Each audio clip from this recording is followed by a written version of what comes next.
చెప్పు. ఇట్రా ఇట్రా ఇట్రా. నల్గొండ రైతులు వాళ్ళ భూములు వాళ్ళు సాగు చేసుకుంటున్నారు. ఆ భూముల పైన వాళ్ళకు ఒక 5 లక్షలు ఇచ్చి ఊరికైనా మీకున్న భూమిని వేరే వాళ్ళకు రిజిస్టర్ చేస్తా, మీకు 5 లక్షలు ఇస్తా, వాళ్ళు తీసుకోపోరు మార్గేజ్ చేస్తా అని చెప్పి ఆ భూమిని తీసుకుపోయి వేరే వాళ్ళు లక్షలకు అమ్మిండు.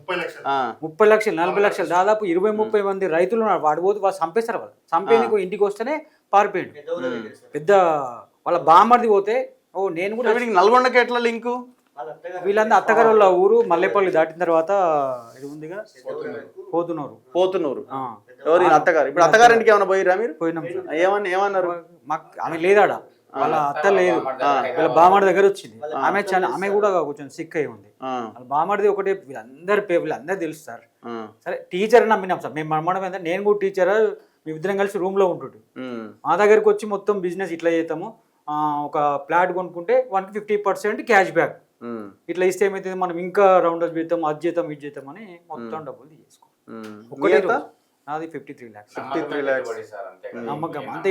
టీచర్ ఎడిపోతాడు రేపు పొద్దుగాల జీతం అయితే వస్తుంది కదా అన్నట్లు అట్లా చేస్తాము. మరి ఇంత మోసగాడు కాదు సార్. రాత్రికి రాత్రి వెళ్ళిపోయాడు. ఇప్పుడు పెద్ద ఊర్లో ఎన్ని ఎకరాలు? 20 acres లేపేసిండు. అందరికి మల్లెపల్లి సిఐ కూడా, సిఐకి కూడా మేనేజ్ చేయండి సార్. సిఐని కూడా మేనేజ్ చేసి మల్లెపల్లి సిఐ 2023లో 155/2023 PS గుడిపల్లి నల్గొండ 420. రైతులు పెట్టిన కేసు అది. మరి ఏమైంది ఇది అంతా కేసు? ఎవరైతే తీసుకున్నారో వాళ్ళ దగ్గరికి రానివ్వడం లేదు రైతులు. లోపల రానిస్తారు ఇప్పుడు వాళ్ళు. సో ఇది పరిస్థితి.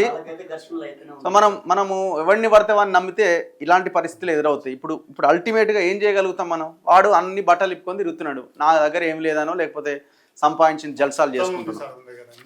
సో వీళ్ళని పట్టుకుంటే వాస్తవాలు బయటకు వస్తాయి. మరి పోలీస్ వ్యవస్థ అంతా ఇదైంది. కనీసం ఈ వీడియో చూసిన తర్వాత అయినా పోలీస్ అధికారులు స్పందించాల్సిన అవసరం ఉంది. సత్తుపల్లిలో కనిపించినట్టు, సత్తుపల్లి ఏరియాలో తిరుగుతున్నాడు ఈ దొంగ. మరి ఆనే ఉండడం మళ్ళీ అటు నుంచి ఇంకేమైనా జరిగిండో, ఇంకా ఎవరైనా ఇట్లాంటి వాడి చేతిలో మళ్ళీ మోసపోవచ్చు. అందుకే ఈ ఫోటోలు చూపిస్తున్నా. నేను ఫ్యామిలీ ఫొటోస్ కూడా చూపించే ప్రయత్నం చేస్తున్నా. ఈ బ్యాచ్ ఎక్కడున్నా ఖమ్మం సత్తుపల్లి ఏరియాలో ఉన్న 5 లక్షల రూపాయలు పోలీసులకు కంప్లైంట్ 5 లక్షలు ఇస్తాం. పట్టుకున్నాను 5 లక్షల రూపాయలు ఇస్తాం.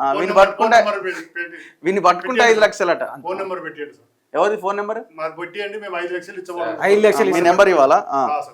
మీ నెంబర్ చెప్పండి. ఏదో ఒక నెంబర్, ఎత్తే నెంబర్ చెప్పండి.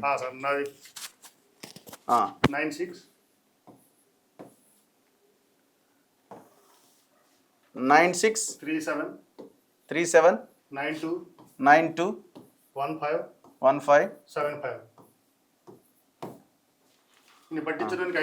9637921575 అట.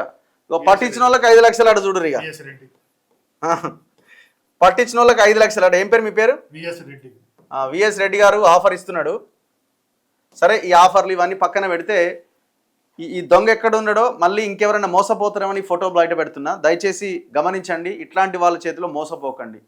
ఎవరన్నా పెట్టుబడి పెడతాం, 1కి 2 రూపాయలు ఇస్తామంటే నమ్మకండి దయచేసి. ఎవడు ఏడు అది కాదు ఇది పోదు, అంతా మోసమే. ఒక మాట, వాడు ఎలాంటి ఐడియాలు వాడాడు. ఒకటి వాని ఛానల్ ద్వారా ఎవరైతే కొంచెం క్లోజ్గా పరిచయం అవుతారో వాళ్ళ దగ్గరికి వెళ్తాడు. వెళ్ళి మొదటగా వాడు చేసే పని ఏంటంటే, నేను అప్పుల పాలైపోయి కొంచెం నాకు థ్రెట్ ఉంది కాబట్టి నాకు షెల్టర్ కావాలని అడుగుతాడు. అంటే వాని యొక్క బాధను మొత్తం వెలుగక్కేస్తాడు. వాడు చేసిన మోసాన్ని చెప్పాడు, వాడి బాధని చెప్తాడు. చెప్పిన తర్వాత అవతల వాడికి సింపతి ఏర్పడతాడు వాడి పైన. ఏర్పడి సరే కొన్ని రోజులు షెల్టర్ ఇద్దామని చెప్తాడు. ఇస్తాడు, ఆటోమేటిక్ ఇచ్చేస్తాడు. వాడు ఇచ్చిన తర్వాత నాకు ఈ విధంగా థ్రెట్ ఉంది కాబట్టి నేను ఇప్పుడు నేనేం చేయలేనని వాళ్ళ ఐడితోనే సిమ్ కానీ బ్యాంక్ అకౌంట్స్ కానీ ఏదైనా సరే వాళ్ళతోనే చేస్తాడు. ఇక వాని ఐడి ఇప్పటిదాకా వాడు బయట పడకపోవడానికి కారణం ఇదే. వాని ఐడిలో ఏది కూడా బయటకి వీడియో మళ్ళీ సపరేట్గా అప్లోడ్ చేస్తే దీన్ని మీ విలేజ్ గ్రూప్లలో మీకున్న ప్రతి గ్రూప్లో షేర్ చేయండి. ఎందుకంటే చాలా మందికి ఇన్ఫర్మేషన్ షేర్ అవుతే వాడెవడో తెలుస్తుంది అండ్ కొత్త వాళ్ళు మోసపోకుండా ఉంటుంది.